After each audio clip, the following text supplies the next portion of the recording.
Assalamualaikum warahmatullahi wabarakatuh. Selamat datang di channel Seni Bermatematika. Pertemuan kali ini merupakan pertemuan yang ke-8 yang akan mempelajari tentang asimtot datar dan tegak dari fungsi trigonometri. Baik, kita mulai dari asimtot datar fungsi trigonometri. Untuk menentukan asimtot datar fungsi trigonometri, ingat kembali materi limit tak berhingga fungsi trigonometri. Oke, kita lanjut. Hasil dari limit tak berhingga fungsi trigonometri merupakan asimtot datar dari fungsi trigonometri itu sendiri. Jadi hasil limit tak hingganya dari fungsi trigonometri itu merupakan asimtot datarnya. Oke, kita lanjut. Misal diberikan sebuah fungsi y sama dengan fx, dengan fx merupakan fungsi trigonometri. Untuk mendapatkan asimtot datarnya, maka harus dicari limit tak hingganya daripada fungsi trigonometrinya itu. Saya kira jelas ya. Lanjut, contoh 1. Tentukan asimtot datar fungsi y sama dengan x dikali tan 3 per x dikali cos 1 per x. Kita lihat penyelesaiannya. Maka untuk mendapatkan asimtot datarnya, maka fungsi ini harus dilimitkan dengan x mendekati tak hingga. Nah, untuk soal yang seperti ini kita sudah pelajari pada pertemuan sebelumnya, yaitu limit tak hingga fungsi trigonometri. Oke ya, kita lihat bagaimana penyelesaian selanjutnya. Misal bahwa 1 per x sama dengan p atau x sama dengan 1 per p. Untuk x mendekati tak berhingga, jadi x-nya mendekati tak berhingga, maka p-nya ini mendekati 0. Saya kira jelas ya. Oke, kita lanjut. Sehingga dengan demikian, maka limit di atas ini dapat ditulis menjadi y-nya tetap y tetap sama dengan limit x mendekati tak hingga, kita sudah ganti menjadi limit p mendekati 0.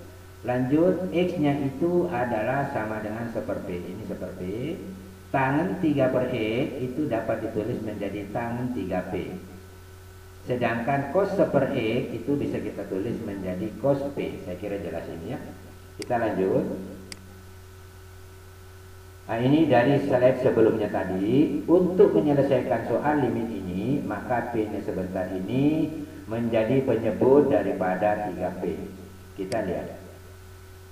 Nah, ini yang saya katakan tadi, jika pekerjaan kita sampai di sini, maka limit p mendekati 0 tangen 3p per p itu sebentar nilainya 3. Sedangkan untuk cos p-nya ini sebentar kita ganti dengan 0. Kita lihat. Nah, ini 3 dikali cos 0. Cos 0 itu sendiri tidak lain adalah 1. Sehingga hasilnya adalah 3 dikali 1 sama dengan 3. Dengan demikian, maka asimtot datarnya adalah y sama dengan 3. Saya kira jelas ini ya. Kita lanjut soal berikutnya, yaitu contoh 2. Tentukan asimtot datar dari fungsi y sama dengan x dikali 1 dikurang cos 4 per x dibagi dengan tangen 1 per x. Untuk mendapatkan asimtot datarnya, maka fungsi ini harus dicari limit tak berhingganya. Oke, kita lihat. Nah, ini ya, kita lihat ini. Nah, sekali lagi saya ulang bahwa limit yang seperti ini sudah dipelajari pada pertemuan sebelumnya. Oke, kita lihat penyelesaiannya lagi. Memisalkan, yaitu 1 per x sama dengan p, atau boleh dikatakan x sama dengan 1 per p. Untuk x mendekati tak berhingga, maka p-nya ini mendekati 0. Sehingga limit di atas dapat ditulis menjadi y sama dengan limit p mendekati 0. Ini kita ganti, oke ya. Sedangkan x-nya tidak lain adalah 1 per p. 1 tetap kurang 1 tetap 1, kurang tetap kurang, cos 4 per x itu ditulis menjadi cos 4p. Sedangkan tangen 1 per x itu ditulis tangen p. Oke, kita lanjut. Ini dari slide sebelumnya tadi. Untuk menyelesaikan soal seperti ini, maka yang disederhanakan itu adalah 1 dikurang cos 4p. Sedangkan seper P ini, P-nya ini sebentar, dia akan menjadi pengali daripada tangan P. Kita lihat. Nah, ini rumus yang sering digunakan, yaitu 1 dikurang cos nx sama dengan 2 sin kuadrat n per 2x. Untuk soal ini, sebagai n itu tidak lain adalah 4. Sehingga di sini menjadi 4 per 2. Nah, kita lihat penyederhanaannya. Oke, jadi P ini menjadi pengali dari pembagi. Sedangkan 1 dikurang cos 4P menjadi 2 sin kuadrat 2P. 2-nya diperoleh dari 4 per 2. Saya kira jelas ya. Selanjutnya,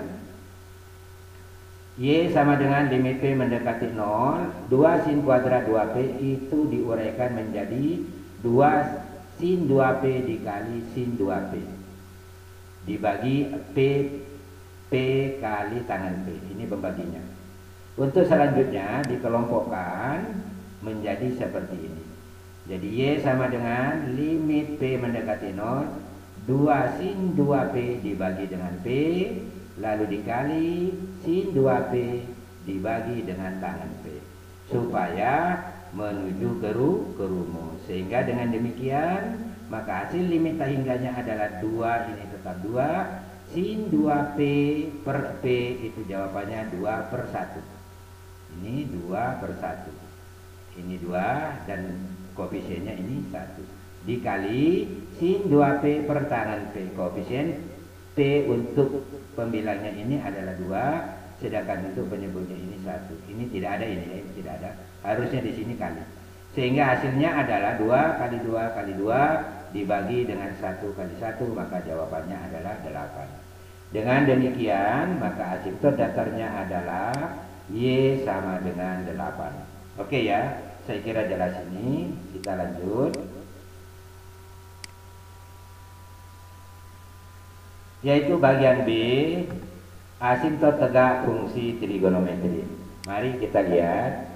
Untuk menentukan asimtot tegak fungsi trigonometri, maka haruslah penyebutnya disamakan dengan 0. Jadi konsepnya sama dengan asimtot tegak pada fungsi aljabar. Oke, kita lihat.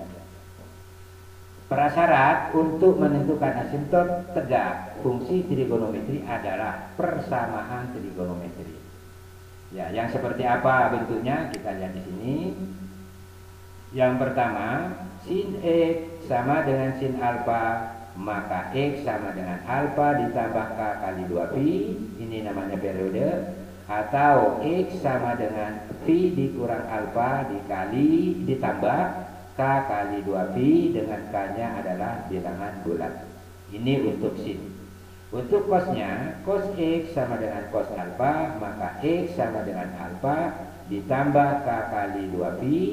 Atau X sama dengan min alfa ditambah K kali 2pi dengan K adalah bilangan bulat. Kita lihat ini, kalau untuk cos itu berlaku plus dan berlaku minus. Oke, kita lanjut yang ketiga. Tangan X sama dengan tangan alfa, maka X sama dengan alfa ditambah K kali pi dengan K adalah anggota bilangan bulat. Baik, kita lanjut. Contoh soal yang ketiga. Tentukan asimtot tegak fungsi fx sama dengan cos x dibagi 2 cos x kurang 1 dengan x-nya lebih dari 0 tetapi kurang dari 2pi. Jadi ada batasannya untuk x-nya. Oke, kita lihat penyelesaiannya. Penyebutnya harus dinolkan. Ya. Dalam hal ini adalah 2 cos x kurang 1 sama dengan 0. Atau dengan kata lain, cos x sama dengan 1/2. Saya kira jelas ini. Jadi min satunya pindah ke kanan lalu dibagi 2 ini. Ya, maka diperoleh cos x sama dengan 1/2. Lalu cos berapakah yang nilainya 1/2? Maka jawabannya cos pi per 3. Dengan demikian maka alfanya sudah didapat, yaitu pi per 3. Oke, kita lihat selanjutnya. Yang pertama, x sama dengan pi per 3 ditambah k kali 2pi. Ingat bahwa K-nya itu adalah bilangan bulat. K-nya itu dipilih sedemikian sehingga nilai X yang kita dapatkan itu berada dalam interval ini. Sekiranya tidak ada, maka X yang diperoleh berarti tidak memenuhi. Jadi K-nya itu dipilih ya. Oke, kita coba. Untuk K sama dengan 0, berarti K-nya ini 0. Maka X sama dengan Pi per 3 ditambah K-nya diganti 0, maka 0 kali 2Pi. 0 dikali 2Pi itu tidak lain adalah 0. Sehingga Pi per 3 ditambah 0, hasilnya adalah Pi per 3. Pi per 3 itu adakah di sini?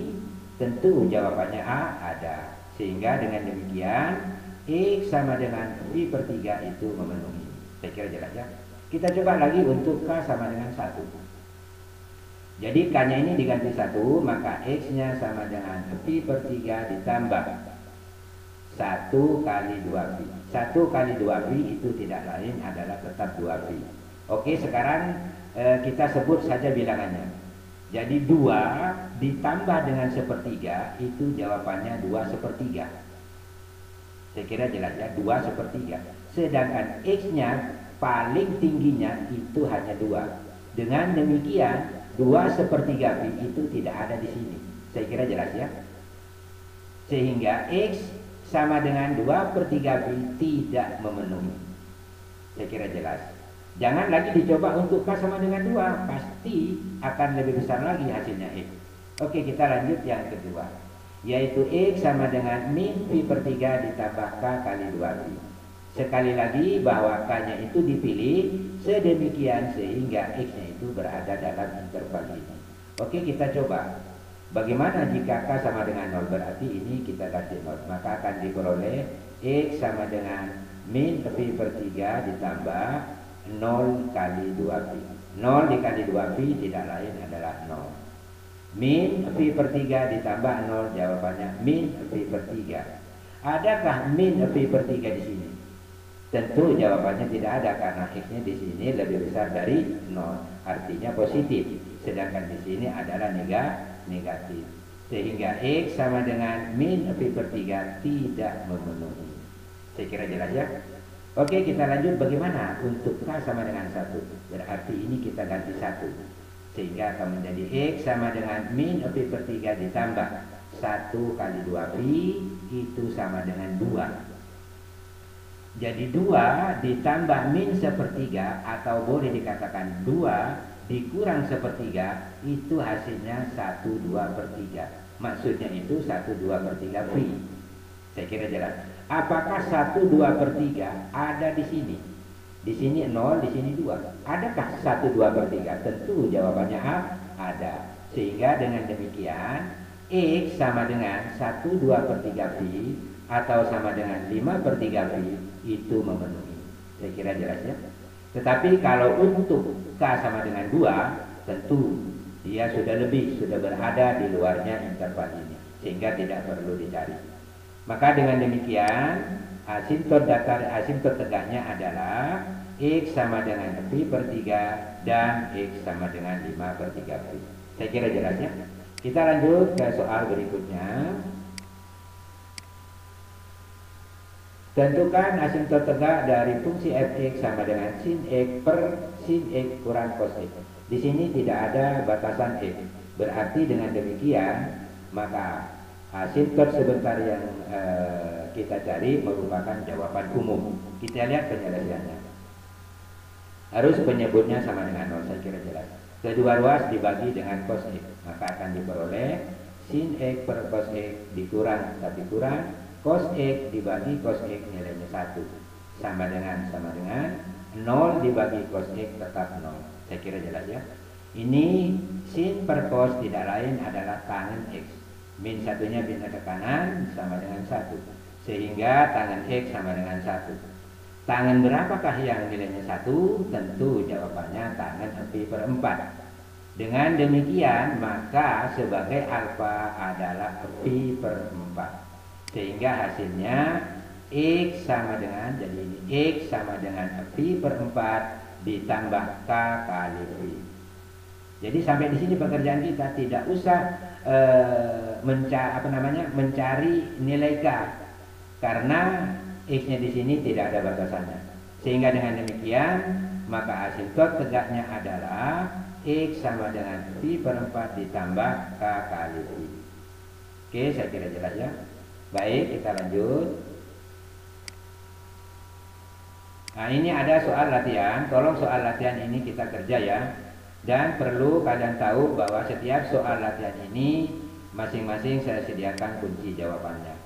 Jadi sebelum dapat kunci jawabannya, maka diulang lagi, dikerja lagi, sehingga soal itu jawabannya sama dengan kuncinya. Oke, saya kira sampai di sini perjumpaan kita. Mohon maaf atas segala kekurangan. Wabillahi taufiq wal hidayah. Wassalamualaikum warahmatullahi wabarakatuh.